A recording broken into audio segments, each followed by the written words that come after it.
तो हाय बच्चों, welcome back to science अड्डा 24/7। आप सभी लोगों को ऑलरेडी मैं आपके लिए सोल्यूशन चैप्टर्स पूरी तरीके से कंप्लीट कर चुके हैं। आई होप आप सभी लोगों ने उसका वन शॉट देख लिया है और उसमें बहुत ही बेहतरीन तरीके से पूरे चैप्टर के कंसेप्ट्स आपके समराइज हो चुके हैं। लेकिन अब बारी उस चैप्टर की है जिसकी वेटेज सबसे ज़्यादा है, जिससे आपको डर सबसे ज़्यादा लगता है, जिसके क्वेश्चंस आप सॉल्व नहीं कर पाते। लेकिन इस वीडियो के बाद ऐसा बिल्कुल नहीं होगा। इस वीडियो के बाद अगर आप इसे कंप्लीटली देख लेते हैं तो ये 9 नंबर आपके पूरी तरीके से फ्रीज हो जाएंगे।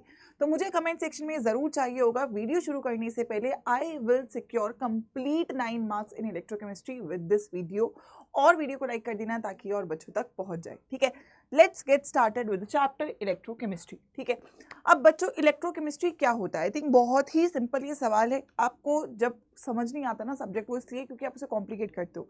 अगर आप इसको सिंप्लीफाई तरीके से समझोगे तो कोई प्रॉब्लम ही नहीं है। अगर मैं बोलूँ इलेक्ट्रो का मतलब यहाँ पे आपको समझ में आता है इट्स इलेक्ट्रिसिटी, और केमिस्ट्री तो आपको पता ही है, राइट। सो इलेक्ट्रिसिटी को यूज करते हुए अगर मैं कुछ रिएक्शंस की बात करूँ, या तो मैं इलेक्ट्रिसिटी को यूज कर रही हूँ या तो मैं इलेक्ट्रिसिटी को प्रोड्यूस कर रही हूँ। ये दो काम जब मैं कर रही होती हूँ केमिकल रिएक्शंस के थ्रू, उन दोनों ही ब्रांचेस को हम इलेक्ट्रोकेमिस्ट्री के नाम से जानते हैं। ठीक है, यूज हम करते हैं एक इलेक्ट्रोकेमिकल सेल के अंदर। ठीक है, यूज हम करते हैं कि इलेक्ट्रोकेमिकल सेल के अंदर, और प्रोड्यूस हम कर रहे होते हैं कि इलेक्ट्रोलाइटिक सेल के अंदर, राइट। सो ये आप सभी लोगों को याद रखना होगा ताकि हम लोग इस चैप्टर को पूरी तरीके से समराइज कर सके। लेकिन अब इस चैप्टर में आप दो टाइप के मेन रिएक्शंस को पढ़ते हो, ये आपके लिए जानना सबसे इंपॉर्टेंट है। ये आपने पहले भी पढ़ा हुआ है, और वो दो रिएक्शन है रिडक्शन और ऑक्सीडेशन, है ना। सो अगर मैं रिडक्शन की बात करूँ तो रिडक्शन क्या होता है? लॉस ऑफ ऑक्सीजन, ऑक्सीजन को हटाना, या फिर मैं बोल सकती हूँ यहाँ पे that is gain of hydrogen, gain of hydrogen, या फिर सबसे important that is gain of electrons, electrons को कंज्यूम करना is reduction. Oxidation state decrease होना इज ऑल्सो रिडक्शन। ये सब रिडक्शंस के फॉर्म है। Oxidation is definitely gain of oxygen, या फिर लॉस ऑफ हाइड्रोजन, या फिर लॉस ऑफ इलेक्ट्रॉन्स, जिसमें इलेक्ट्रॉन्स वाला टर्म इंपॉर्टेंट रहेगा। ऑक्सीडेशन स्टेट के इंक्रीज होने को आप ऑक्सीडेशन बोलेंगे, राइट। ये दोनों टर्म्स आपको क्लियर होनी चाहिए, दोनों आपको आइडेंटिफाई करना आना चाहिए कि किस मेटल का रिडक्शन हो रहा है, किस मेटल का ऑक्सीडेशन हो रहा है। और जब ये दोनों रिएक्शंस एक साथ हो जाएंगे तो वो कहलाते हैं रिडॉक्स रिएक्शंस, जो हम इस चैप्टर में पढ़ेंगे। तो एक मेटल रिड्यूस हो रहा होता है और एक मेटल आपका ऑक्सीडाइज हो रहा होगा। ठीक है, तो यहाँ पे इलेक्ट्रोकेमिस्ट्री की अगर मैं डेफिनेशन की बात करूँ तो इसको आप दो तरीके से डिफाइन कर सकते हो। पहला तो है study of production of electricity. Produce कहाँ पे करते हैं आप लोग? इलेक्ट्रोकेमिकल सेल में। तो इलेक्ट्रोकेमिकल सेल में एक स्पॉन्टेनियस रिएक्शन होता है जो कि इलेक्ट्रिकल एनर्जी को प्रोड्यूस करेगा, है ना। सो इलेक्ट्रोकेमिकल सेल में ये आपका होता है एक स्पॉन्टेनियस रिएक्शन। दूसरा, अगर मेरे पास एक नॉन स्पॉन्टेनियस रिएक्शन है तो मैं उसे स्पॉन्टेनियस कन्वर्ट कर दूं, यानी कि मैं यूज कर लूं that is use of electrical energy, जो कि किस में होता है? इलेक्ट्रोलाइटिक सेल के अंदर।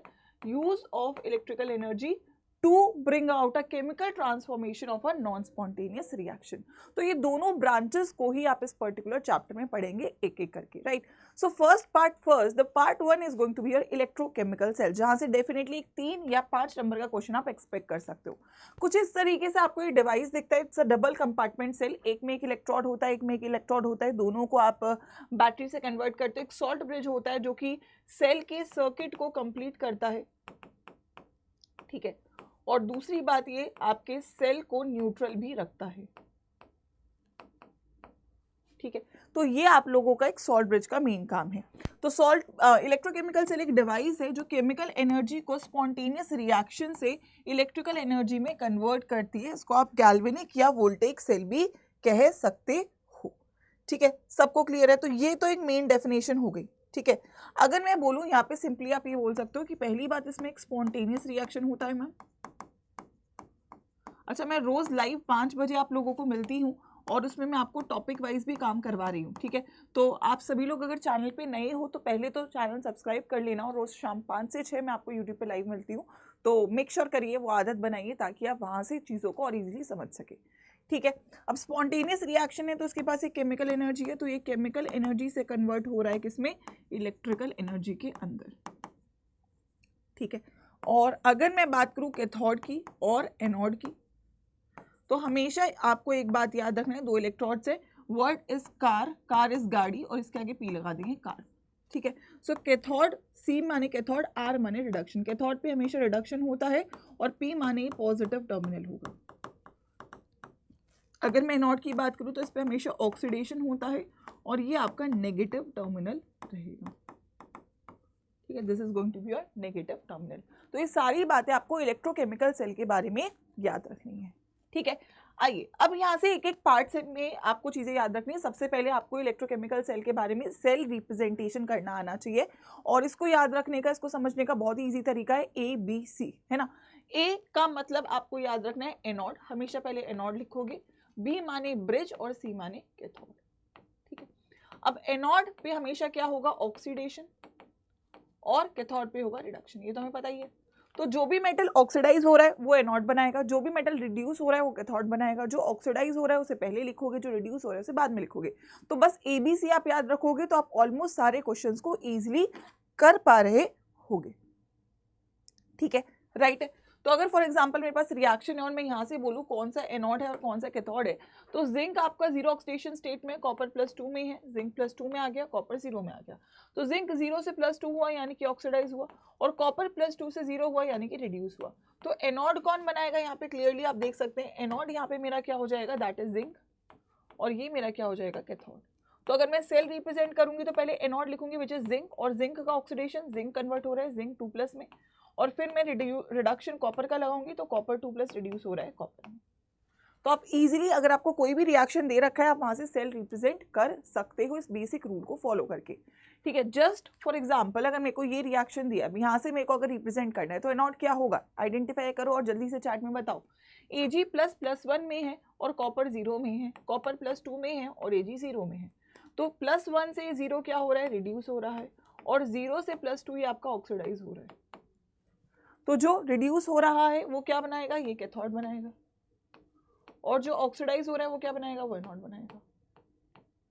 तो रिप्रेजेंटेशन ABC के फॉर्म में पहले एनोड ही आएगा। एनोड इज कॉपर से कॉपर 2+, फिर ब्रिज, फिर Ag+ से Ag। सो सिंपली पहले, सॉरी मैंने उल्टा लिख दिया, सबसे पहले, हाँ सही तो लिखा है, हाँ, कॉपर से कॉपर 2+ विच इज एनोड, और Ag+ से Ag विच इज कैथोड। तो ये मेरा क्या हो जाएगा, एनोड, और ये मेरा क्या हो जाएगा, क्लियर है सबको। तो कोई भी रिएक्शन से आप सेल रिप्रेजेंट कर सकते हो, यहाँ से काफी बार पेपर में क्वेश्चन पूछा जा चुका है। ठीक है, अब अगला है सेल रिप्रेजेंटेशन आ गया, तो हम सेल रिएक्शन कैसे लिखें। ठीक है, so there is a long form way and then there is a short form way, दोनों ही बहुत सिंपल है। पहली बात वही, ये पहले लिखा है तो ये एनोड है और ये बाद में लिखा है तो कैथोड है। तो एनोड पे रिएक्शन क्या हो रहा है, zinc is getting converted to zinc 2+, आपको दिख रहा है जिंक 2+ में जा रहा है, +2 में जा रहा है तो 2 इलेक्ट्रॉन रिलीज कर रहा है क्योंकि oxidation is loss of electron. ठीक है, कैथोड पे कॉपर 2+ कॉपर में जा रहा है तो 2+ से कॉपर 2 में जा रहा है तो 2 इलेक्ट्रॉन ही ले रहा है, कॉपर कन्वर्ट कर रहा है। अब नंबर ऑफ इलेक्ट्रॉन्स आपको दोनों हाफ सेल में बराबर रखने हैं। अब यहाँ पे आप देख रहे हो दोनों जो इलेक्ट्रॉन्स है वो सेम ही है, तो आप इक्वेशंस को डायरेक्टली ऐड कर सकते हैं। 2 इलेक्ट्रॉन से 2 इलेक्ट्रॉन कट जाएगा तो zinc + copper 2+ is giving you copper + zinc 2+। Reaction आपके सामने है। ठीक है, आप इजीली यहाँ से रिएक्शन लिख पा रहे हो। अच्छा, अगर मैम मैं डायरेक्टली लिखना चाहूँ तो लिख सकते हो, देखो जिंक से जिंक 2+, 2 इलेक्ट्रॉन, कॉपर 2+ से कॉपर 2, तो इलेक्ट्रॉन्स हमें सेम करने हैं। अब यहाँ पे सेम इलेक्ट्रॉन्स है तो मुझे कुछ नहीं करना, मुझे डायरेक्टली रिएक्शन में लिख सकती हूँ zinc is getting converted to zinc 2+ and copper 2+ is getting converted to copper. तो आपको डायरेक्टली रिएक्शन मिल गया। तो जब MCQs कर रहे हो या मतलब कोई बहुत लंबा क्वेश्चन नहीं है जिसमें आपको मतलब पूरा लिखना ही है, तो आप डायरेक्टली रिएक्शंस को भी लिख सकते हो। ठीक है, जस्ट मेक श्योर करना दोनों हाफ सेल में नंबर ऑफ इलेक्ट्रॉन्स आपके बराबर होने चाहिए। ठीक है, फॉर एग्जाम्पल अगर मैं इस इक्वेशन की बात करूं यहाँ पे, तो अगेन ये मेरा एनोड होगा और ये मेरा कैथोड। पहले खोल के लिख लेते हैं। एनोड क्या होगा, कॉपर 2+, कॉपर 2+ 2 इलेक्ट्रॉन ही ऑब्वियसली यहाँ पे रिलीज करेगा, कॉपर +2 इलेक्ट्रॉन। और अगर मैं कैथोड की बात करूं तो Ag+ 1 इलेक्ट्रॉन ले रहा है, प्लस में है तो 1 इलेक्ट्रॉन कंज्यूम करके Ag बना रहा है। ठीक है, और cathode is always reduction, anode is always oxidation. अब इलेक्ट्रॉन्स बराबर करने, तो 2 है यहाँ पे 1 है तो ये 2 से मल्टीप्लाई, क्योंकि 1 और 2 कैल्शियम क्या हो जाएगा, 2 है ना। तो ये हो जाएगा 2Ag+ plus 2 electrons will give you 2Ag। ठीक है, अब इक्वेशंस को ऐड करिए तो इलेक्ट्रॉन्स कट जाएंगे, तो यहाँ पे आएगा 2Ag+ plus copper 2+ will give you 2Ag+ ठीक है मैम, डायरेक्टली भी लिख सकते थे क्या? बिल्कुल लिख सकते थे। आप डायरेक्टली अगर लिखते तो देखिए यहाँ पे 2 इलेक्ट्रॉन्स है, यहाँ पे 1 इलेक्ट्रॉन है, तो एलसीएम 2 और 1 का 2, तो 1 को 2 से मल्टीप्लाई कर देते तो दोनों साइड 2 2 हो जाते, है ना। तो कॉपर 2+ तो डायरेक्टली कन्वर्ट हो रहा है किसमें? कॉपर में। अब Ag+ को 2 से मल्टीप्लाई किया तो 2Ag+ ही रहेगा और वो भी 2Ag बन जाएगा, तो डायरेक्टली आपको यहाँ से भी रिएक्शन मिल जाएगा। तो ये पहला स्टेप है क्वेश्चंस करने के लिए। क्वेश्चंस आप तभी कर पाओगे जब आपको सेल रिएक्शन लिखना आएगा, उसके बिना आप क्वेश्चंस नहीं कर पाएंगे। सो आई होप आपको क्लियर है कैसे आप लोग को सेल रिएक्शंस को लिखना है। अब थर्ड पार्ट है इसमें E0 कैलकुलेट करना, ठीक है। तो आप किसी भी सेल का E0 कैसे कैलकुलेट करोगे? What is E0? E0 is the standard potential जब आपके सेल में जो भी आप स्पीशीज लेके चल रहे हो उन सबका कंसेंट्रेशन यूनिटी यानी कि 1 हो, ठीक है। तो फॉर्मूला क्या है? E0 ऑफ सेल आपका क्या होता है? That is E0 of cathode, जो मेटल कैथोड पे है उसका E0 माइनस जो मेटल एनोड पे है उसका E0। दोनों ही मेटल्स का रिडक्शन पोटेंशियल आप लेके माइनस कर दीजिए। मैम किस मेटल को मैं कैथोड पे बनाऊं? तो जिस मेटल का metal with more reduction potential, क्योंकि रिडक्शन किस पे होगा? कैथोड पे, तो जिसका रिडक्शन पोटेंशियल ज्यादा है वो कैथोड पे जाएगा हमेशा। और metal with less reduction potential, जितना इसको सिंपल रखोगे उतना अच्छा है, ठीक है। विद मोर है ये, with less reduction potential will always be on anode, ठीक है। ऑल्सो अगर ऑक्सीडेशन पोटेंशियल दिया है तो आप उसके साइन को चेंज कर सकते हो और वो रिडक्शन पोटेंशियल में कन्वर्ट होगा, जस्ट इन केस आपको दे रखा है, वरना मैक्सिमम क्वेश्चन में रिडक्शन पोटेंशियल ही देता है। तो आप रिडक्शन पोटेंशियल को डायरेक्टली कंपेयर करो, जिसका ज्यादा है वो कैथोड पे बनाओ, जिसका कम है उसे एनोड पे बनाओ और दोनों को माइनस कर दो, ठीक है। फॉर एग्जाम्पल अगर मेरे पास यहाँ पे ये रिएक्शन दे रखा है, ठीक है, मतलब इसने सेल दिया है, एक सेल में कॉपर और आयरन है, तो दोनों के रिडक्शन पोटेंशियल दिए +2 से 0 +2 से 0। तो उसने बोला है what is the E0 of the cell. तो आपको पहले कैथोड आइडेंटिफाई करना है और मैंने रूल सिंपल बताया है, रिडक्शन पोटेंशियल जिसका ज्यादा वो कैथोड। अब दोनों ही रिडक्शन पोटेंशियल्स है क्योंकि दोनों ही +2 से 0 +2 से 0 जा रहे हैं, लेस हो रहा है। तो रिडक्शन पोटेंशियल ज्यादा किसका है? ऑब्वियसली इसका है, तो ये कैथोड बनाएगा, और इसका कम है तो ये नॉट बनाएगा। तो E0 ऑफ सेल कितना हो जाएगा? फिर से E0 of cathode minus E0 of anode. Cathode कितना है? 0.34 माइनस एनोड कितना है? -0.44।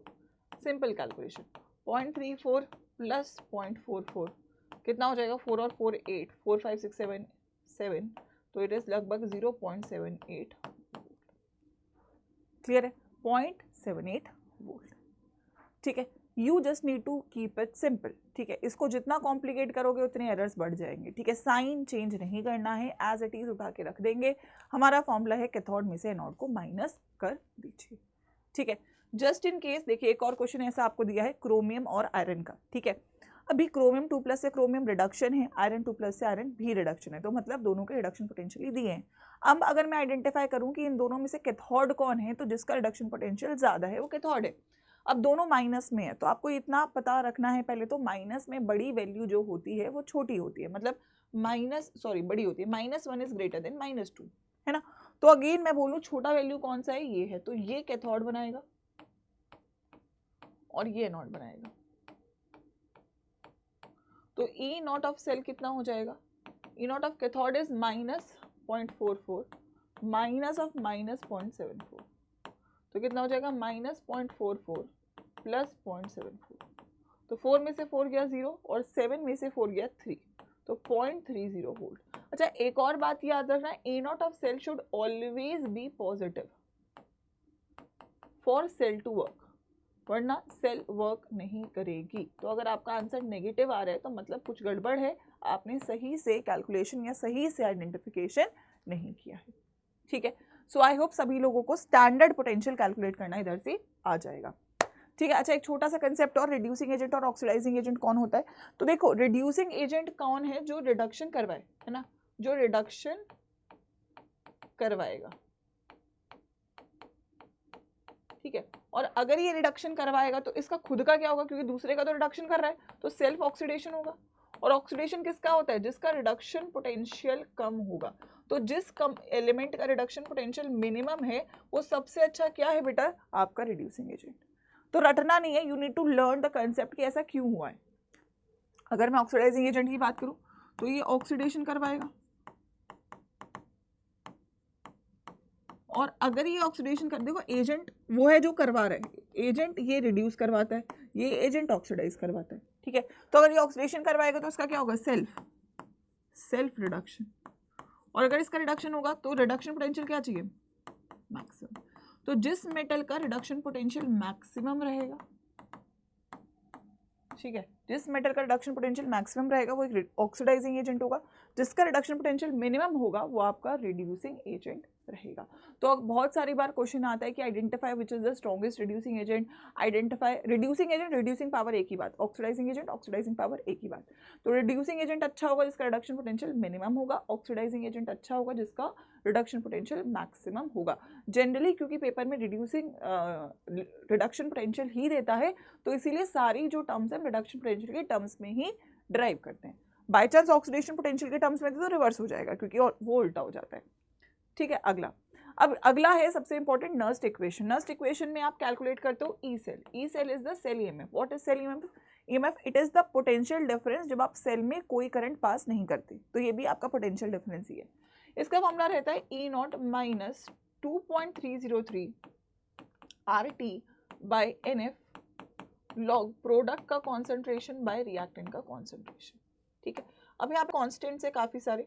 ठीक है, तो अगर मैं टेम्परेचर को भी कांस्टेंट रख लूँ, है ना, if I keep the temperature to be 298 kelvin, ठीक है, आर यहाँ पे आपको दिख रहा है 8.314 है, और फैराडे कांस्टेंट भी 96500 है। तो ये सब कुछ कांस्टेंट हो गया, कांस्टेंट कांस्टेंट कांस्टेंट कांस्टेंट। तो जब आप इन सबको मल्टीप्लाई कर देते हो तो ई सेल कितना हो जाता है, E nought minus 0.059 by n log product upon reactant का कॉन्सेंट्रेशन। आप इसे राउंड ऑफ भी कर सकते हो, तो ई सेल हो जाता है, ई नॉट सेल आपने कैलकुलेट किया कैथोड माइनस ए नॉट करके 0.06 कर लो। N is the total number of electrons, है ना, एन क्या है, टोटल नंबर ऑफ इलेक्ट्रॉन्स। ठीक है, लॉग प्रोडक्ट बाय रिएक्टेंट। अच्छा, याद रखना ये फॉर्मूला तब लगता है जब टेम्परेचर 298 केल्विन रहता है। ठीक है, जो बच्चे मेरे साथ डिटेल में पढ़ना चाहते हैं, जस्ट स्मॉल इन्फॉर्मेशन, डिटेल में पढ़ना चाहते हैं, आपका क्लास 12th का एक फ्रेश बैच है। ठीक है, क्लास 12th का फ्रेश बैच है। ठीक है, which is Aadhaar batch for class 12th। ठीक है, आई थिंक ये 15 जून से स्टार्ट हो रहा है। ठीक है, इसमें मैं आपको स्टार्टिंग से फुल सिलेबस पढ़ाने वाली हूँ, डिटेल्ड, है ना, मतलब हर एक चैप्टर, हर एक टॉपिक, क्वेश्चंस के साथ, प्रैक्टिस के साथ, मतलब आप समझ सकते हो कि एक बहुत ही डिटेल्ड बैच रहने वाला है। तो जो बच्चे यहाँ पे पढ़ना चाहते हैं उस बैच में आपके सारे सब्जेक्ट्स रहेंगे, physics, chemistry, maths, biology, English, Hindi. आप मेक श्योर करिए कि आप अड्डा 247 के ऐप से जाके इसको ज्वाइन कर सकते हैं। अदरवाइज इस बैच का जो लिंक है वो आपका डिस्क्रिप्शन में भी डला हुआ है। ठीक है, जिन बच्चों को भी ज्वाइन करना है वो डायरेक्टली ज्वाइन कर ले, और जिन बच्चों को थोड़ा कोई डाउट है किसी चीज़ को लेकर, you also have a Google form जो आप फिल कर सकते हैं। वो जो गूगल फॉर्म है उसका लिंक भी डिस्क्रिप्शन में, आस्क योर डाउट्स करके तो आप मेरे नाम के साथ फिल कर सकते हैं। ठीक है, एक एडिशनल बात, बैच को ज्वाइन करने के लिए आपको डिस्काउंट कोड्स मिलते हैं, तो you can use the code Y513। इस कोड पे आपको मैक्सिमम डिस्काउंट मिल जाएगा।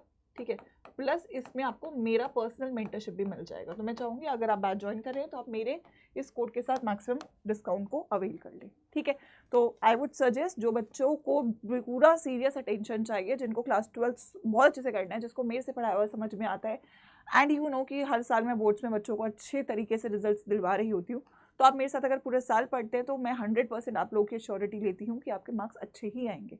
ठीक है, तो definitely you can join this batch 15 जून से पहले, क्योंकि ऑब्वियसली उसके बाद क्लासेस शुरू हो जाएंगी, बैकलॉग्स हो जाएंगे। ठीक है, कोई डाउट है तो गूगल फॉर्म फिल कर देना, अदरवाइज डायरेक्टली ऐप पे जाके लिंक डिस्क्रिप्शन में भी है, आप लोग बैच को ज्वाइन कर लें। कोड यूज़ करना Y513। ठीक है, चलिए।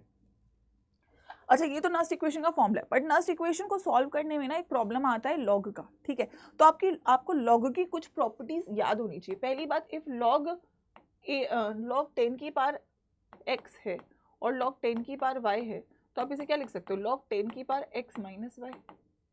ठीक है, तो ऑब्वियसली, और अगेन log 10 की पावर x जो होता है वो x होता है, तो आपको log सॉल्व करना आना चाहिए। So if I have log 0.001 by 0.1, if I have log 0.001 square by 0.001, if I have log 1 by 0.01, if I have log 10 की पावर -3 by 10 की पावर -4। सो कैसे सॉल्व करोगे, देखो ये क्या हो जाएगा, इसको आप log 10 की पावर -3 by 10 की पावर -1 लिख सकते हो, तो ये ऊपर जाके पावर प्लस हो जाएगा, तो 10 की पावर -3 + 1, तो इट इज log 10 की power -2 which is equal to -2। ऐसे आपको सॉल्व करना है, ठीक है। अब स्क्वायर से एक पूरा कट जाएगा ये, तो इट इज log 10 की पावर -3 और log 10 की पावर -3 -3। इसको क्या लिख सकते हो, log 1/10 की पावर -2 ऊपर जाएगा तो log 10 की पावर 2 और log 10 की पावर 2 इज 2, ठीक है। अब जैसे ये है तो इट इज log 10 की पावर -3 ऊपर जाके +4, तो log 10 की पावर 1 और log 10 की पावर 1 इज 1, ठीक है। तो ये ऐसे बहुत सारे क्वेश्चन हमें नर्स्ट इक्वेशन में सॉल्व करने को मिलेंगे, तो आपको ये बेसिक कंसेप्ट दिमाग में रखना है ताकि आप उनको इजीली सॉल्व कर पा रहे हो, ठीक है। बाकी क्वेश्चन हम करेंगे और बैच में भी हम पढ़ ही रहे होंगे, ठीक है। साथ में अब अगला जो फॉर्मूला है इलेक्ट्रोकेमिकल सेल में वो है स्टैंडर्ड हाइड्रोजन इलेक्ट्रॉन, है ना। हाइड्रोजन सेल की बात कर रहा है। हाइड्रोजन सेल की अगर मैं बात करूं यहाँ पे, तो H+ एक इलेक्ट्रॉन लेके हाइड्रोजन गैस देगा, तो एक ही मोल देगा, तो इसे हाफ आप कर दीजिए ताकि एक ही मोल रहे। अच्छा, E0 ऑफ हाइड्रोजन सेल आप लोगों को पता है 0 होता है, ठीक है। और उसके अलावा मैं बोलूँ प्रेशर ऑफ हाइड्रोजन गैस भी 1 atm होता है। तो अगर मैं नर्स्ट इक्वेशन इसके लिए लिखूँ तो नर्स्ट इक्वेशन क्या हो जाएगा, E cell is equals to E0 minus 0.059 by n log product by reactant, ठीक है। E0 0 है, माइनस 0.059, n कितना है 1 है, लॉग प्रोडक्ट में है हाइड्रोजन गैस का प्रेशर और प्रेशर तो 1 ही है, ठीक है। रिएक्टेंट में है H+, तो E cell is equals to minus 0.059 log 1/H+। अब log 1/H+ को आप क्या लिख सकते हो, pH। तो अगर आपको सेल का pH दिया है तो आप डायरेक्टली मल्टीप्लाई करके ई सेल निकाल सकते हो। ये फॉर्मूला एप्लीकेबल है स्टैंडर्ड हाइड्रोजन इलेक्ट्रोड के लिए, तो आपको इस फॉर्मूले का ध्यान रखना होगा। जिन बच्चों को ये समझ नहीं आया कि मैम pH क्या होता है, तो pH समझ लो एक बार क्या है। pH, P जो वर्ड यूज होता है केमिस्ट्री में उसको माइनस लॉग कहते हैं, और H है तो H+ का माइनस लॉग, इसका मतलब ये है। तो अगर आप इसे ओपन करो तो इसे आप log H+ की पावर -1 लिख सकते हो, और अगर इसे आप नीचे लेके चले जाओ तो log 1/H+, तो वहाँ पे log 1/H+ ही था, उसको मैं पूरा कंबाइन करके pH लिख सकती हूँ। तो अगर आपको pH दे रहा है तो फॉर्मूला इजी है, लेकिन अगर H+ दे रहा है तो वहाँ से pH निकालने को दे सकता है। इसे H+ दिया उसने 0.001 मोलर, तो pH क्या होगा, so pH is going to be minus log of H+, H+ is 10 की पावर -3, इसको आप 10 की पावर -3 लिख सकते हो। तो माइनस log 10 की पावर -3 होगा -3 और माइनस माइनस होगा +3, तो यहाँ से आप pH निकाल सकते हो। तो अगर आपको H+ दे रहा है तो वहाँ से आप pH निकाल सकते हो, 0.059 से मल्टीप्लाई कर दोगे तो ई सेल डायरेक्टली आ जाएगा, और जस्ट इन केस अगर ई सेल pH दिया है तो फिर डायरेक्टली ही मल्टीप्लाई कर सकते हो। तो ये फॉर्मूला आप स्टैंडर्ड हाइड्रोजन इलेक्ट्रोड का EMF निकालने के लिए यूज कर सकते हो, ठीक है। Last 2 formulas for electrochemical cell, one is electrochemical equilibrium constant. तो अगर एक रिएक्शन इक्विलिब्रियम पे है, एट इक्विलिब्रियम, पहली बात ई सेल 0 होता है, और दूसरी बात प्रोडक्ट अपॉन रिएक्टेंट की कॉन्सेंट्रेशन को के इक्विलिब्रियम कहते हैं, ठीक है। अब मेरे पास नेक्स्ट इक्वेशन है E cell is E0 minus 0.059 by n log product by reactant. अब ई सेल 0 है, ये E0 है minus 0.059 by n, product by reactant को मैं के इक्विलिब्रियम कह दूंगी। अब ये E0 उधर जाके माइनस हो जाएगा, तो माइनस से माइनस कट जाएगा, तो यहाँ से E0 of cell is 0.059 by n log K equilibrium, और अगर मैं लॉग के इक्विलिब्रियम को एक साइड रखूँ तो ये हो जाएगा n E0 बाई 0.059। तो यहाँ से के इक्विलिब्रियम कितना हो जाएगा, 10 की पावर में n E0 बाई 0.059। सो अगर आपको के इक्विलिब्रियम निकालने को दे तो जो वैल्यू आपने ऊपर सॉल्व करी है ना, नाउ यू नो n क्या है, n is the total number of electrons, है ना। E0 मैंने निकाल लिया था, और इसे अगर आपको सिंप्लीफाई करना है तो आप इसको n E0 बाई 0.06 भी कर सकते हो, है ना, तो इजी हो जाएगा। तो n पता है, E0 पता है, 0.06 से डिवाइड करोगे तो लॉग के इक्विलिब्रियम आ जाएगा, और अगर केवल के इक्विलिब्रियम निकालना है तो जो वैल्यू आपने निकाली उसको 10 की पावर में पुट ऑन कर दो, तो वहां से आप लोगों को पूरा वैल्यू निकल कर आ जाएगा। So this formula you need to use to calculate K equilibrium. Last formula इसमें है गिब्स एनर्जी का, जिसको आप डेल्टा G0 से रिप्रेजेंट करते हो, और इसका फॉर्मूला यूज करते हैं माइनस NF E0, जहाँ पे n वही नंबर ऑफ इलेक्ट्रॉन्स है, E0 कैथोड माइनस एनोड है, और F आपका 96500 कूलम है, ठीक है। What does delta G0 tell, spontaneity. तो अगर एक रिएक्शन स्पॉन्टेनियस है उसके लिए delta G0 should always be negative, और अगर डेल्टा जी नॉट नेगेटिव रखना है, उसके आगे माइनस का सिंबल है भी, तो ई नॉट ऑफ सेल क्या होगा, पॉजिटिव, जो मैंने आपको स्टार्टिंग में बताया था। ठीक है, इसका यूनिट क्या होगा, जूल पर मोल। ठीक है, what is going to be the unit, joule per mole. तो मैम इलेक्ट्रोकेमिकल सेल में आपको बस इतना ही ध्यान रखना है। पहली बात आपको याद रखनी है कि हम पहले एनोड लिखेंगे और फिर कैथोड। दूसरा फॉर्मूला आपको याद रखना है ई नॉट ऑफ सेल का, which was E nought of cathode minus E nought of anode, दोनों के रिडक्शन पोटेंशियल। तीसरा फॉर्मूला नस्ट इक्वेशन का, E cell is equal to E nought minus 0.06 by n log product by reactant का concentration. Fourth formula, E cell is equal to minus 0.059 into pH for hydrogen cell. Fifth formula, log K equilibrium was equal to n E nought by 0.06 भी लिख सकते हो, 59 भी लिख सकते हो, और delta G naught is equal to minus n F E naught. ये फॉर्मूलेस बस आपको याद रखने हैं। लगभग आप यहाँ से 3 मार्क्स तो कंफर्म एक्सपेक्ट कर ही लो कि एक क्वेश्चन आपका बन जाएगा। ठीक है, इसके बाद डेफिनेटली क्वेश्चन प्रैक्टिस इंपॉर्टेंट रहेगा, बट इतनी चीज आप लोग को क्लियर होनी चाहिए। ठीक है, डन है। आइए अब इसके बाद आता है second part, which is a theoretical part, that is your conductance. ठीक है, कंडक्टेंस क्या होता है, कंडक्टेंस किसी भी मटेरियल की एबिलिटी को बोलते हैं जो कि इलेक्ट्रॉन्स फ्लो करवाने की क्षमता है ना, जैसे मेटल्स की होती है। तो कंडक्टेंस के बारे में पढ़ना है इस चैप्टर में। कंडक्टेंस एक थ्योरेटिकल क्वेश्चन आपसे पूछा जा सकता है, बट उससे पहले आपको कुछ मेन टर्म्स याद रखनी होंगी, जैसे कि रेजिस्टेंस। रेजिस्टेंस का फॉर्मूला आपको पता है, R is equal to rho l by A होता है। Resistance is the ability to stop the flow of current, rho is resistivity, L is length, A is area। इसका ऐसा यूनिट क्या होता है, ओम हो जाता है। ठीक है, व्हाट इज रेजिस्टिविटी, यहाँ से जो ये रोहो निकला ये रेजिस्टिविटी है, तो इधर मल्टीप्लाई कर देंगे तो आर ए बाई एल। इसके ऐसा यूनिट ओम मीटर स्क्वायर, और नीचे मीटर है तो ओम मीटर। ठीक है, रेजिस्टिविटी को ही स्पेसिफिक रेजिस्टेंस के नाम से भी जानते हैं। अब रेजिस्टेंस का उल्टा होता है कंडक्टेंस, और रेजिस्टिविटी का उल्टा होता है कंडक्टिविटी। ठीक है, तो अगर मैं यहाँ से बोलूँ तो कंडक्टेंस को आप G से शो करते हो, G इज 1/r, और कंडक्टेंस को आप K से शो करते हो, इट इज 1/ρ। ठीक है, K is also known as kappa. ठीक है, तो फॉर्मूला क्या होगा, अगर मैं 1/r करूँ तो 1/ρ हो जाएगा और A/L हो जाएगा, और 1/ρ को मैं K बोलती हूँ, है ना, तो इसे KA/L कह सकते हैं। ठीक है, तो K क्या हो जाएगा मैम, K यहाँ से आ जाएगा GL/A, 1/ρ को, ठीक है, that is 1/r is GL/A हो जाएगा। इसका ऐसा यूनिट साइमन या फिर ओम इनवर्स हो सकता है, और इसका ऐसा यूनिट साइमन मीटर इनवर्स या फिर ओम इनवर्स मीटर इनवर्स हो सकता है।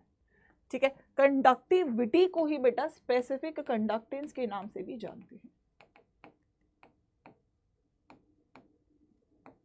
ठीक है, इसी को स्पेसिफिक कंडक्टेंस के नाम से भी जानते हैं। इसका PDF भी मैं आप लोग को प्रोवाइड कर दूंगी, ऐप के ऊपर आपको मिल जाएगा अड्डा 247 की। ठीक है, तो हमें मेन टर्म्स याद रखना है। सबसे पहला R is rho l by A, rho is R A by l. ठीक है, G is K A by l and K was G l by A. तो ये चारों टर्म्स इंटर कन्वर्टेबल हैं, आपको चारों के फॉर्मूले क्लियर होने चाहिए। एक छोटा सा टर्म है जी स्टार, जिसको आप एल बाई ए बोलते हो, इसको आप सेल कांस्टेंट के नाम से जानते हैं, और सेल कांस्टेंट आपका फिक्स्ड होता है ना, fixed for a cell, fixed for a particular cell, क्योंकि आपका जब एक सेल बन गया तो उसका लेंथ और एरिया तो फिक्स है, तो वो आप चेंज नहीं कर सकते, तो it's fixed for a particular cell. तो ये सारे फॉर्मूलेज आपको जी स्टार के फॉर्म में भी लिखने आने चाहिए। तो यहाँ से आपका आर क्या हो जाएगा, रो एल बाई ए की जगह जी स्टार लिख दो, रो क्या हो जाएगा, आर ए बाई एल की जगह जी स्टार लिख दो, जी इक्वल्स टू के ए बाई एल, के बाई जी स्टार लिख दो। ठीक है, और के क्या हो जाएगा, जी इंटू जी स्टार। तो आप सारे फॉर्मूले इंटर कन्वर्ट भी कर सकते हैं, ये आप लोग को याद रखना होगा। ठीक है, डन है, सभी लोगों को सारे फॉर्मूले क्लियर है। अब जो ये कंडक्टेंस है, इसको मैं जो स्पेसिफिक कंडक्टेंस बोला, इसका डेफिनेशन क्या हो सकता है, तो K was equal to GL/A। अगर मैं लेंथ भी 1 मीटर ले लूँ, सेंटीमीटर में भी ले सकते हो, मीटर में भी ले सकते हो, एरिया भी 1 मीटर स्क्वायर ले लूँ, तो K G के बराबर हो जाएगा, दोनों 1 1। ठीक है, तो क्या मैं इसको ऐसे डिफाइन कर सकती हूँ कि specific conductance is the conductance ही है अगर लेंथ भी 1 हो और एरिया भी 1 हो। ठीक है, तो specific conductance of an object is the conductance when it is 1 metre long and it has a cross section area of 1 metre square. तो उस वक्त जो उस मटेरियल का कंडक्टेंस है, उसी को आप उसका स्पेसिफिक कंडक्टेंस बोल दोगे। दोनों एक ही बात है, ठीक है। तो डेफिनेशन हो जाएगी, ठीक है। अब ये कंडक्टेंस ना डिपेंड करता है दो टाइप से, कि आपने मतलब कंडक्टेंस कितना हो सकता है, जो चीज़ें कंडक्ट करेंगी वो उतने टाइप का कंडक्टेंस हो सकता है। तो कौन कौन सी चीज़ें हैं जो इलेक्ट्रिसिटी को कंडक्ट करती हैं? सबसे पहले मेटल्स, है ना, you all know metal conduct करता है, तो you have a conductance named as metallic conductance. दूसरा, आपके इलेक्ट्रोलाइट्स भी कंडक्ट करते हैं, तो जो दूसरी टाइप ऑफ कंडक्टेंस है वो है इलेक्ट्रोलाइटिक कंडक्टेंस। तो I have two types of conductance और दोनों के डिफरेंशिएशन से क्वेश्चन पूछेगा, है ना। सबसे पहले मेटेलिक कंडक्टेंस किसकी वजह से होती है? इलेक्ट्रॉन्स की वजह से, है ना, इलेक्ट्रॉन्स की वजह से। तो आपको याद रखना है इसका एक और नाम है इलेक्ट्रॉनिक कंडक्टेंस, ठीक है, इसका एक और नाम है इलेक्ट्रॉनिक कंडक्टेंस, ठीक है। अच्छा, एक और बात याद रखना, टेम्परेचर बढ़ाने से मेटेलिक कंडक्टेंस डिक्रीज करता है बिकॉज रेजिस्टेंस इंक्रीज कर जाता है। असर्शन रीजन में पूछा जा सकता है, ठीक है। अच्छा, तो मेटेलिक कंडक्टेंस किन किन चीज़ों पे डिपेंडेंट है? पहले इलेक्ट्रॉन्स की मूवमेंट पे, इलेक्ट्रॉन्स जो मेटल है उसके स्ट्रक्चर और नेचर के ऊपर, उसके अलावा वैलेंस इलेक्ट्रॉन्स, जितने इलेक्ट्रॉन्स होंगे उतना ज़्यादा होगा, और टेम्परेचर पे, टेम्परेचर बढ़ाने से कम होता है, ठीक है। ऑल्सो याद रखना है मेटेलिक कंडक्टेंस का ही इकलौता नाम इलेक्ट्रॉनिक कंडक्टेंस है, उसमें कंफ्यूज नहीं होना कि दोनों अलग अलग हैं, दोनों सेम ही चीज़ है, ठीक है। Next is your electrolytic conductance, ठीक है। इलेक्ट्रोलाइटिक कंडक्टेंस किसकी वजह से होती है? इलेक्ट्रोलाइट्स के पास क्या होते हैं? आयंस, तो ये आयंस की वजह से होती है, तो इसका एक और नाम हो जाएगा आयोनिक कंडक्टेंस, ठीक है, राइट है। बट अच्छी बात ये है कि टेम्परेचर बढ़ाने से ये बढ़ती है, क्योंकि आयंस की मूवमेंट यानी कि मोबिलिटी इंक्रीज करती है, ठीक है। तो दोनों से एक थ्योरेटिकल क्वेश्चन आ सकता है कि कौन कौन सी चीज़ किस किस चीज़ पे डिपेंडेंट है, ठीक है। तो मेरे पास इलेक्ट्रोलाइटिक कंडक्टेंस में बोलोगे it is because of the flow of ions, ions की मूवमेंट की वजह से होता है। इलेक्ट्रोलाइट के नेचर के ऊपर डिपेंडेंट है, ठीक है, ऑब्वियसली नेचर क्या है उसका, ठीक है। साइज और सॉल्वेशन ऑफ आयंस, आयन जितना छोटा होगा, जितना डिसॉल्व करेगा उतना ही बेहतरीन रहेगा, ठीक है। नेचर और विस्कोसिटी ऑफ सॉल्वेंट, सॉल्वेंट जितना फ्लो करेगा उतना ही ज़्यादा वो आपका कंडक्टेंस शो करेगा। Concentration of electrolyte, temperature, temperature के डायरेक्टली प्रोपोर्शनल है। डायरेक्टली यहाँ से क्वेश्चन बहुत बार पूछा है, एमसीक्यू में भी पूछा गया है, ठीक है। The following statement is true और फॉल्स, ऐसे करके क्वेश्चन आपसे पूछे जा चुके हैं। तो आपको क्लियरली याद रखना है दोनों का difference. Mainly metallic conductance is because of electrons, it is also known as electronic conductance. Electrolytic conductance is because of ions, तो इसको आप आयोनिक कंडक्टेंस के नाम से भी जानते हो। मेटेलिक कंडक्टेंस टेम्परेचर बढ़ाने से घटेगी, बट इलेक्ट्रोलाइटिक कंडक्टेंस टेम्परेचर बढ़ाने से बढ़ेगी, ठीक है। इस बात को आप ध्यान रखेंगे, ठीक है। इसके बाद अगला फॉर्मूला कंडक्टेंस में है मोलर कंडक्टिविटी का। What is molar conductivity? Simply एक मोल ऑफ इलेक्ट्रोलाइट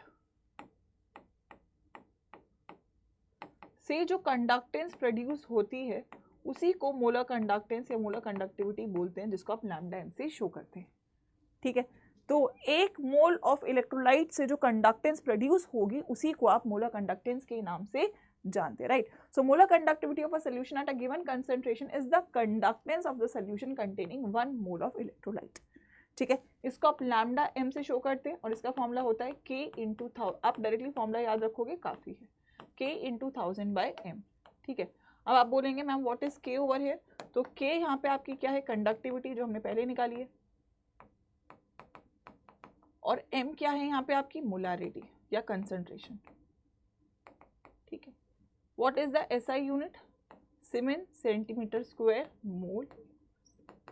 तो आपको कंडक्टेंस, कंडक्टिविटी और मोलर कंडक्टिविटी, इन तीनों के फॉर्मूले और इन तीनों में डिफरेंस क्लियर होना चाहिए। कंडक्टेंस तो मेन था, स्पेसिफिक कंडक्टेंस पे कंडीशन में नहीं बोला, के है जब लेंथ और एरिया 1 1 हो तो के जी के बराबर है, और मोलर कंडक्टेंस एक मोल ऑफ इलेक्ट्रोलाइट की कंडक्टेंस को बोलेंगे। अब ये तीनों डाइल्यूशन से अफेक्टेड है। डाइल्यूट करने का मतलब वॉल्यूम बढ़ाना, डाइल्यूट करना मतलब तुम समझो कमजोर करना किसी चीज को, है ना, क्योंकि तुम पानी बढ़ा देते हो। तो डाइल्यूशन से क्या क्या असर होगा तीनों पे, यहाँ से अगेन आपको एक क्वेश्चन पेपर में पूछा जाता है, ठीक है। तो सबसे पहले अगर मैं बोलूँ डाइल्यूशन का कंडक्टेंस पे क्या असर है, अब देखिए डाइल्यूशन का मतलब तूने वॉल्यूम बढ़ा दिया है ना। फॉर एग्जांपल मेरे पास 4 आयंस थे, अब यही 4 आयंस यहाँ पे हैं, तो ये 4 आयंस पहले इतने में मूव कर रहे थे, अब इतने में मूव कर रहे हैं, तो ये ज़्यादा स्पेस है तो ज़्यादा मूव करेंगे, है ना। तो मैं ये बोलूँगी कि अगर मैंने डाइल्यूशन किया तो डाइल्यूशन करने से वॉल्यूम बढ़ गया, और वॉल्यूम बढ़ा तो ऑब्वियसली मूवमेंट ऑफ आयंस, जिसको आप मोबिलिटी ऑफ आयंस बोलोगे, वो बढ़ जाएगा, और मोबिलिटी ऑफ आयंस बढ़ने से कंडक्टेंस बढ़ेगा। कंडक्टेंस दो चीज़ों से बढ़ सकता है, या तो तुम उनकी मूवमेंट बढ़ा दो आयंस की, या तो तुम आयंस का नंबर ही बढ़ा दो। तो अगर आप दोनों में से कोई भी चीज़ कर पा रहे हो तो उससे आपका कंडक्टेंस इंक्रीज हो जाएगा। ठीक है, कंसंट्रेशन वाज n/v, राइट। अगर आप वॉल्यूम बढ़ा रहे हो तो ऑब्वियसली कंसंट्रेशन कम हो रही है, इसी को आप डाइल्यूट सोल्यूशन कह रहे हो ना, इसी को आप डाइल्यूट सोल्यूशन कह रहे हैं, राइट। तो conductance would increase on dilution because mobility of ions will increase. Done है, सबको क्लियर है? आइए, अच्छा कंडक्टिविटी, कंडक्टिविटी थोड़ा सा स्ट्रेंज है। कंडक्टिविटी बेसिकली डिपेंड करता है number of ions per unit volume. 1 litre में कितने आयंस है, ठीक है। For example this is 1 litre, this is 2 litre and this is 4 litre. मैंने वॉल्यूम बढ़ा दी। पहले मेरे पास 1 लीटर में 4 आयंस थे, अब मेरे पास 2 लीटर में 4 आयंस है, और अब मेरे पास 4 लीटर में ही 4 आयंस है, ठीक है। तो अगर आप देखोगे तो यहाँ पे आपके पास 4 आयंस 1 लीटर में है, तो 1 लीटर में 4 आयंस आए।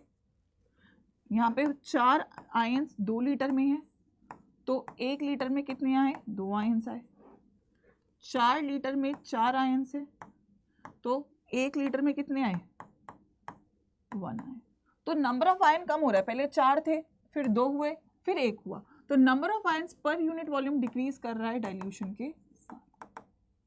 जैसे जैसे डाइल्यूशन हो रहा है, number of ions per unit volume decrease हो रहा होगा। और अगर ये डिक्रीज हो रहा होगा तो आप ये क्लियरली बोल सकते हो कि कंडक्टिविटी भी डिक्रीज होगा। तो डाइल्यूशन के साथ कंडक्टिविटी डिक्रीज करता है। क्यों मैम? क्योंकि number of ions per unit volume आपके क्या कर रहे हैं? डिक्रीज कर रहे होंगे, ठीक है। तो ये बात आप लोग याद रखेंगे, ठीक है। इसके बाद आएगा molar conductance for a strong and weak electrolyte. Strong electrolyte से मेरा मतलब क्या है? स्ट्रॉन्ग इलेक्ट्रोलाइट वो है जिसका अल्फा 100% है, यानी कि उसके पास नंबर ऑफ आयंस मैक्सिमम है। तो आप नंबर ऑफ आयंस तो बढ़ा नहीं सकते, तो अगर आप डाइल्यूशन कर रहे हो आप केवल वॉल्यूम बढ़ा सकते हो, है ना। वॉल्यूम बढ़ाने से आपकी ऑब्वियसली मोबिलिटी ऑफ आयंस बढ़ जाएगी, आयंस का मूवमेंट बढ़ जाएगा, जो कि पहले भी बढ़ रहा था, और जिसकी वजह से आप बोल सकते हो कि लैम्डा में इंक्रीज कर रहे हो। तो स्ट्रॉन्ग इलेक्ट्रोलाइट का लैम्डा में इंक्रीज करता है बिकॉज आयंस का मूवमेंट डाइल्यूशन के साथ इंक्रीज हो रहा होगा, ठीक है। What about a weak electrolyte? अब वीक इलेक्ट्रोलाइट में alpha is not equal to 100%, है ना। तो अभी इसके नंबर ऑफ आयंस मैक्सिमम नहीं है, ठीक है। तो अल्फा क्या होता है? अल्फा होता है √k/c। अब अगर आप डाइल्यूशन करते हो तो कंसंट्रेशन कम करते हो, तो अल्फा बढ़ जाएगा। अगर कंसंट्रेशन कम हुआ तो अल्फा बढ़ेगा, और अगर अल्फा बढ़ेगा तो नंबर ऑफ आयंस बढ़ने लगेंगे। मोबिलिटी ऑफ आयंस तो पहले ही बढ़ रहा था, तो दोनों फैक्टर्स बढ़ने की वजह से आप ऑब्जर्व करोगे कि वीक इलेक्ट्रोलाइट के लिए लैम्डा m बहुत ज़्यादा इंक्रीज कर जाता है। तो स्ट्रॉन्ग इलेक्ट्रोलाइट के लिए तो थोड़ा बढ़ता है, लेकिन वीक इलेक्ट्रोलाइट के लिए बहुत ज़्यादा बढ़ता है। क्यों मैम वीक के लिए बहुत ज़्यादा बढ़ जाता है? क्योंकि वहाँ पे आपकी अल्फा बढ़ने से नंबर ऑफ आयंस अचानक से काफ़ी इंक्रीज हो जाएंगे, ठीक है। सो देयरफॉर ये इंक्रीज करेगा, ठीक है। तो मैम इंक्रीज हो रहा है तो इससे मतलब क्या है? इसका मतलब ये है कि अगर आप डाइल्यूशन कर रहे हैं तो लैम्डा m तो बढ़ रहा है अब ये बढ़ते बढ़ते बढ़ते अपनी एक मैक्सिमम वैल्यू पहुंच जाएगा। तो जो इसकी मैक्सिमम वैल्यू होती है उसको आप एक टर्म का नाम देते हो जिसको आप बोलते हैं लिमिटिंग मोलर कंडक्टिविटी, ठीक है। तो यहाँ पे आप बोलेंगे कि जब आप डाइल्यूशन करेंगे, अगर कंसंट्रेशन आपने 0 कर दी, यानी कि इसको आप इनफाइनाइट डाइल्यूशन भी कह सकते हो, उस वक्त लैम्डा मैक्सिमम होगा तो वो बन जाएगा lambda naught m। So the maximum value of molar conductance eight infinite dilution, या फिर आप बोल सकते हो the maximum value of molar conductance when the concentration approaches 0 is known as your limiting molar conductance। इसी को आप limiting molar conductance के नाम से जानेंगे। So the molar conductivity of a solution at infinite dilution is known as limiting molar conductivity, या फिर when the concentration of the electrolytes approaches 0 the molar conductivity is known as limiting molar conductivity, ठीक है। अब सवाल ये होगा ma'am इसको कैसे फाइंड आउट करें? तो इसको फाइंड आउट करने के लिए आप ग्राफ का इस्तेमाल कर सकते हो। For example for a strong electrolyte, अगर आप लैम्डा m वर्सेस कंसंट्रेशन का ग्राफ बनाओगे, तो हमने बोला कंसंट्रेशन कम करने से लैम्डा m बढ़ेगा, है ना। तो कंसंट्रेशन कम कर रहे हो तो लैम्डा m देखो बढ़ रहा है, बढ़ रहा है, बढ़ रहा है, बढ़ रहा है, लीनियरली बढ़ रहा है, ठीक है। तो बढ़ते बढ़ते आप ये देख सकते हो कि बढ़ता चलेगा, बढ़ता चलेगा, बढ़ता चलेगा, ठीक है, बढ़ता चला जाएगा, ठीक है, बढ़ता चला जाएगा।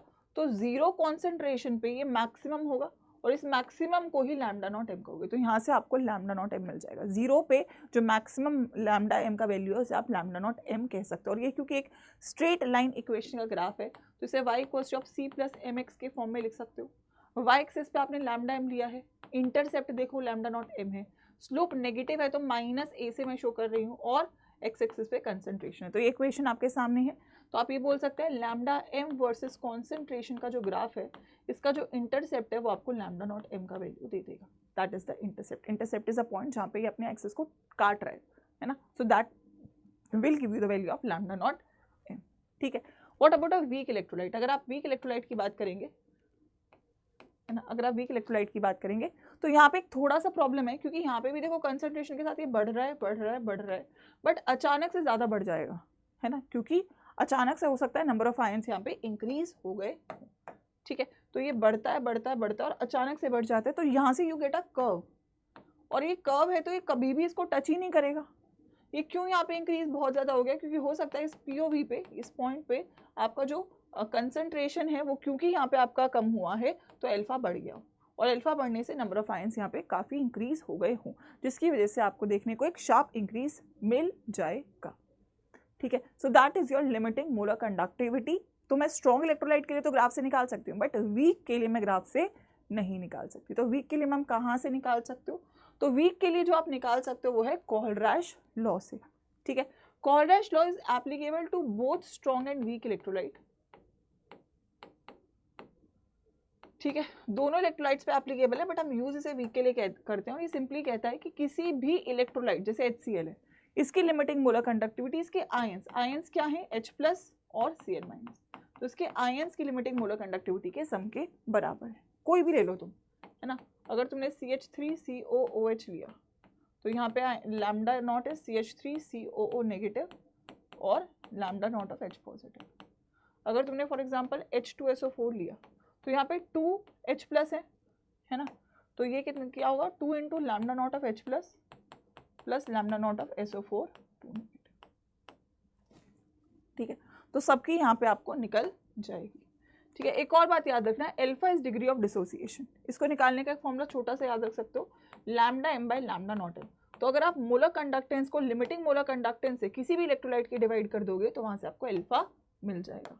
और अगर आपको K बोले, K is the dissociation constant, तो that is C alpha square upon 1 minus alpha. ठीक, तो ये आपका डिग्री ऑफ डिसोसिएशन हो जाएगा।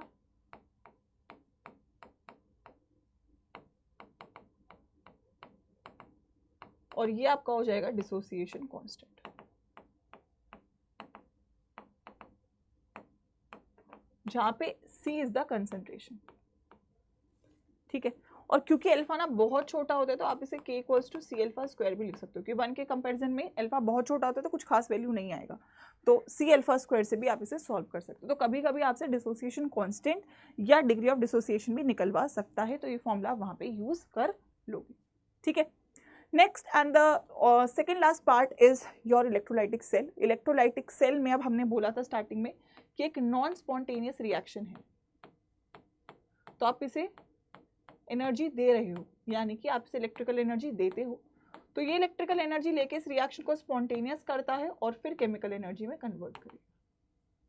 ठीक है, अगर मैं इसके कैथोड की बात करूं, है ना, तो आपको यहाँ पे पहली बात ये समझ में आ चुका है कि यहाँ पे हमारा इलेक्ट्रिकल एनर्जी यूज करके मैं केमिकल एनर्जी को प्रोड्यूस करूंगी।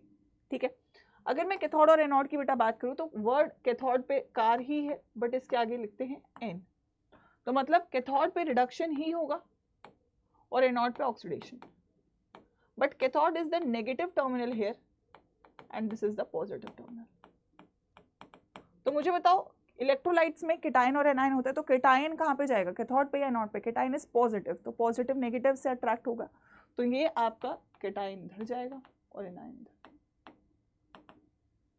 केटायन रिड्यूस हो जाएगा कैथोड पे, एनायन ऑक्सीडाइज हो जाएगा एनोड पे। तो वेरी सिंपल, आपको इसका ध्यान रखना होगा। ठीक है, क्लियर है?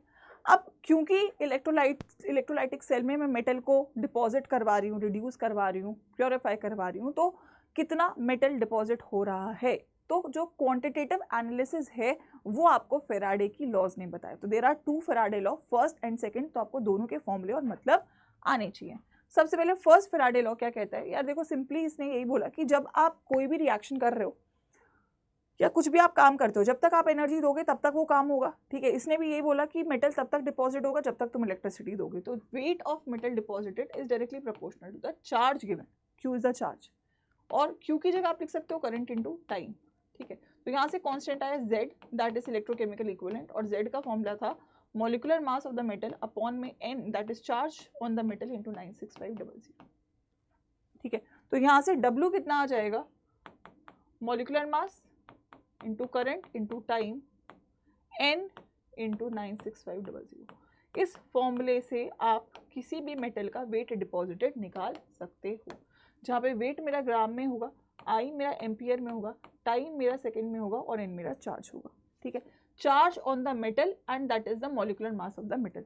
तो अगर आप कॉपर सल्फेट की बात कर रहे हो इलेक्ट्रोलाइसिस में, तो इट इज कॉपर 2+, तो molecular mass of copper 63.5 and charge on the metal is 2, ठीक है। तो ये आप वहां पे यूज कर रहे, ठीक है। So the amount of substance that is deposited और liberated at any electrode during electrolysis is proportional to the quantity of electricity pass. जितना तुम इलेक्ट्रिसिटी से पास करोगे उतना ज्यादा मेटल वहां पे आपका डिपॉजिट हो रहा होगा, ठीक है। Next is second law. Second law is applicable for 2 cells. अगर आप 2 सेल्स की बात कर रहे हो और उनको आप सेम टाइम तक सेम करंट दे रहे हो, यानी कि Q इज कॉन्स्टेंट, ठीक है, तो उसके केस में आप बोल सकते हो सेल 1 का W1 Z1 IT, सेल 2 का W2 Z2 IT, ठीक है। तो यहाँ से आप W1 बाय Z1 IT के बराबर लिखोगे और यहाँ से आप W2 बाय Z2 IT के बराबर लिखोगे, और अगर दोनों IT के बराबर है तो आप ये लिख सकते हो W1 by Z1 is equal to W2 by Z2। तो यहाँ से आप लिख सकते हो W1 by W2 is equal to Z1 by, आपको यहाँ से ये फॉर्मूला मिल जाएगा और आप ये कह सकते हो कि W is directly proportional to Z। तो second law is applicable for 2 cells if you are giving them same time same current, यानी कि चार्ज सेम है, यानी कि वो दोनों सेल सीरीज में लगी है, ठीक है, राइट है। So if same quantity of electricity is passing through 2 different electrolytic solution, the amount of substance deposited is directly proportional to their electrochemical equivalent। यानी कि मैं फर्स्ट लॉ के लिए कह सकती हूँ कि W is directly proportional to Q, Z is constant, और मैं सेकेंड लॉ के लिए बोल सकती हूँ W is directly proportional to Z अगर Q constant है। सिंपल सी बात है, यही दोनों में डिफरेंस है, ठीक है, यही दोनों में। तो जब भी आपको एक सेल के लिए कोई क्वेश्चन दे रहा है तो आप इसी से सॉल्व कर लो, लेकिन अगर 2 सेल के लिए क्वेश्चन दे रहा है तो आप लोग अगर उसमें करंट भी और टाइम भी कांस्टेंट है तो सेकंड लॉ से सॉल्व कर सकते हो, ठीक है। अब इसके बाद आपको इलेक्ट्रोलाइसिस प्रोडक्ट्स लिखने आने चाहिए। तो हमने बोला था कैथोड पे कैटायन है और एनोड पे एनायन है, ठीक है। अब जनरली कैटायन का रिडक्शन करना है तो जिसका रिडक्शन पोटेंशियल ज़्यादा होगा वो आपका कैथोड पे जाएगा, और जिसका रिडक्शन पोटेंशियल कम होगा वो आपका हमेशा वो एनायन एनोड पे जाएगा, क्योंकि इसका ऑक्सीडेशन होगा। जब तक आपके पास एक ही कैटायन और एक ही एनायन है तो प्रॉब्लम नहीं है, क्योंकि आप उसे डायरेक्टली भेज सकते हो, ठीक है। लेकिन अगर एक्वस सोल्यूशन है तो एक्वस सोल्यूशन में H2O है और यहाँ पे कैटायन में H+ है और एनायन में OH- है, जिसका कॉम्पिटिशन होगा, ठीक है। तो H+ से ज़्यादा E0 किन मेटल्स का होता है, इसका 0 होता है। तो अगर मैं कॉपर 2+ की बात करूँ, मैं Ag+ की बात करूँ, मैं प्लैटिनम की बात करूँ, मैं मरकरी की बात करूँ या मैं गोल्ड की बात करूँ, इन सब का E0 पॉजिटिव होता है, which is obviously greater than 0। इस केस में आपको याद रखना है कि आपका जो मेटल है वो कैथोड पे डिपॉजिट हो जाएगा। लेकिन इन मेटल्स को छोड़ के बाकी सभी मेटल्स के केस में H+ का E0 ज़्यादा है, क्योंकि बाकी मेटल्स का E0 नेगेटिव है और H+ का 0 है, तो उस केस में आपको हमेशा हाइड्रोजन गैस E0 पे मिलेगी। तो you just need to remember कि अगर आपका कोई भी महंगा मेटल आपके पास है, कॉपर है, सिल्वर है, गोल्ड है, प्लैटिनम, मरकरी है, तो वो आपको कैथोड पे मिलेगा। लेकिन अगर इसके अलावा कोई भी मेटल है, हमेशा आपको हाइड्रोजन गैस ही एनोड पे मिलेगी, सॉरी कैथोड पे मिलेगी।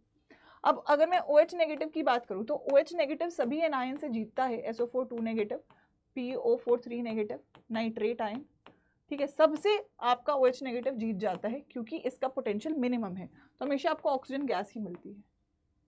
लेकिन just in case of halogen OH negative हार जाता है, ऑल्दो इसका पोटेंशियल कम था लेकिन ये ओवर पोटेंशियल कंज्यूम कर लेता है गलती से, है ना। ओवर पोटेंशियल कंज्यूम कर लेता है गलती से, इसकी वजह से इसका पोटेंशियल थोड़ा ज़्यादा हो जाता है और इसीलिए आपको क्लोरीन गैस मिलती है। तो हेलोजन के केस में केवल आपको हेलोजन मिलेगा एनोड पे, वरना हमेशा आपको एनायंस में ऑक्सीजन गैस ही मिल रही होगी।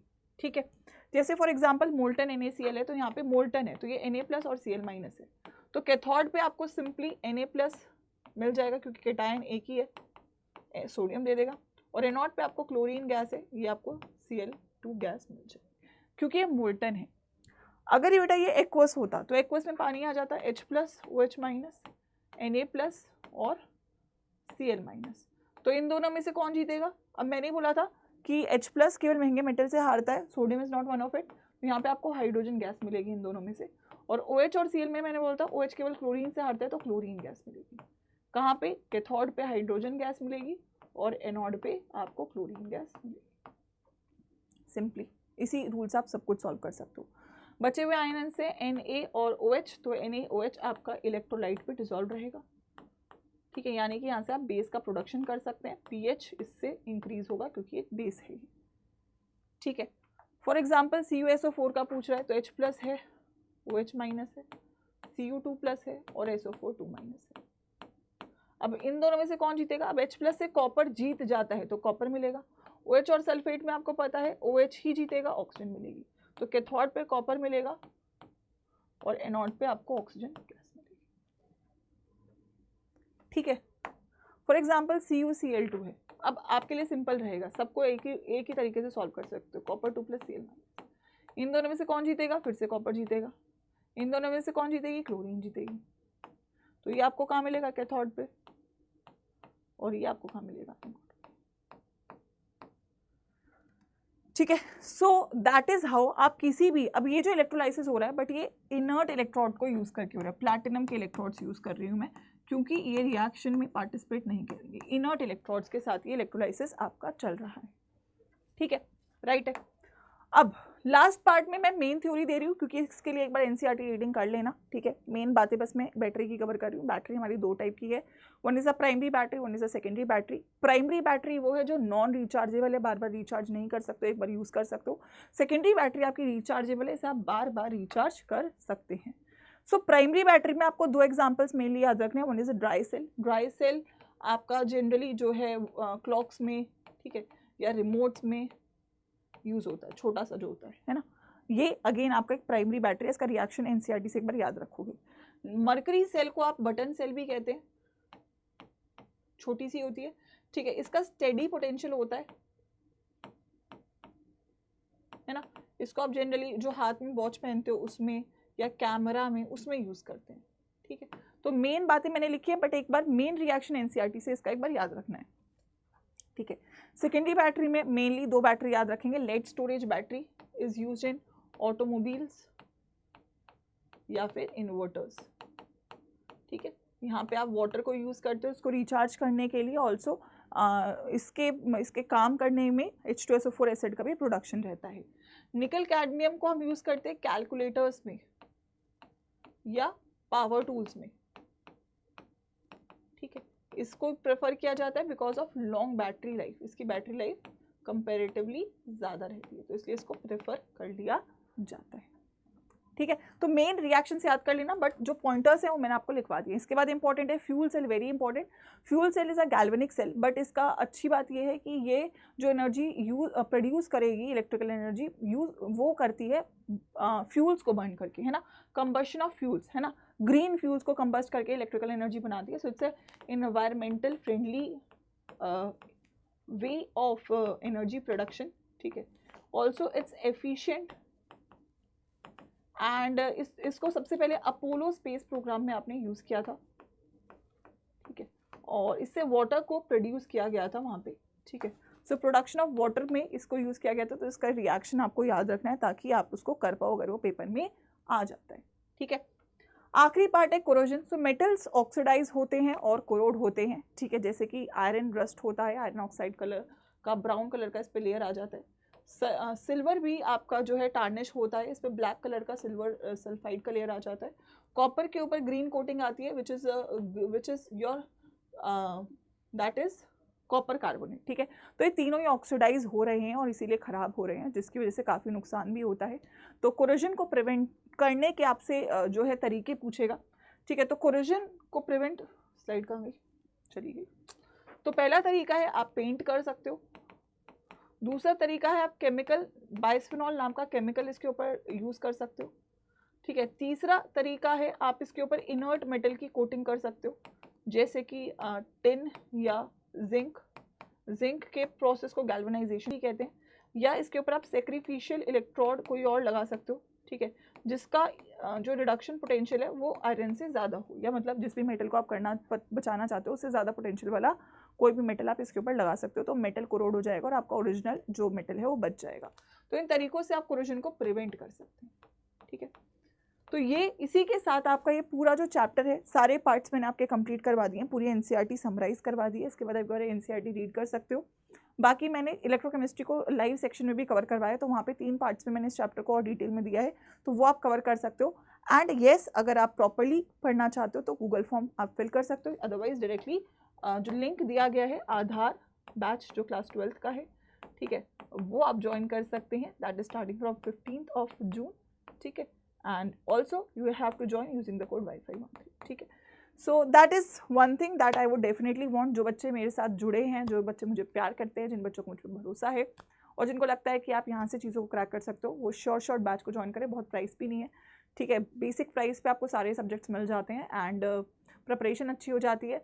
बाकी यूट्यूब पे मैं आप लोगों के लिए हमेशा खड़ी रहूँगी, हर एक चीज़ को कवर करवाती रहूँगी। कैसा लगा ये लेक्चर मुझे कमेंट्स में ज़रूर लिख के जाइएगा, ठीक है। आई वुड वांट हर एक बच्चे का एटलीस्ट एक कमेंट होकर आपने वीडियो देखा है, और आपका छोटा छोटा सपोर्ट मेक श्योर करेगा कि हम यूट्यूब पे और कंटेंट दें, क्योंकि जो बच्चे पढ़ने वाले हैं वो बैच में पढ़ लेते हैं, लेकिन जो बच्चे यूट्यूब के ऊपर डिपेंडेंट है उनके लिए कंटेंट तभी आएगा जब आप वीडियोज़ को इंकरेज करोगे, शेयर करोगे।